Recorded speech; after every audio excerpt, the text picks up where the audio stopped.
pilot project, we worked together with DXC and a metal manufacturer to help them take the huge amounts of data that they have related to their energy meters and work orders and help them to identify opportunities to save energy in their manufacturing facilities. Identifai built energy intelligence, which it's built on an asset model which combines all of these complex data sources into an easy-to-use analytics environment.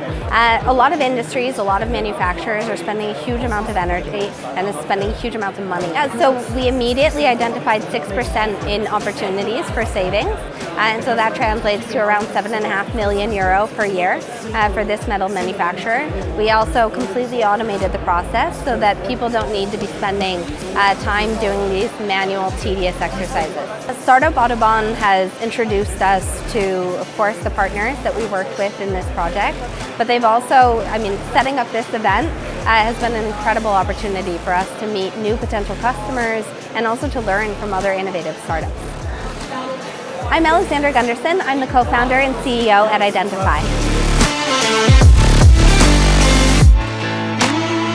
We're focused on analytics here in this pilot project and about the foundation of analytics, which is great data. And what we actually achieved in our project is identifying efficiency improvements in the energy consumption of a metal manufacturer. So just by having a look at data and bringing that into context at a larger scale, we were able to reduce the energy by 5%. We met Identifai through Startup AUTOBAHN, so then we said, well, jointly with their power to building data sets and data models that can actually scale through very complex environments.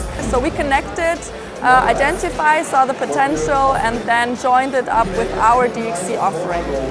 So it was good to have Startup AUTOBAHN support, to know whom you're going to talk to know the background of the company, but then also when it came to the project, they actually helped in connecting the startup Identifai to the metal manufacturer and was sort of like the other party that was supporting the project from the back. So my name is Lara, I'm working at DXC Technology.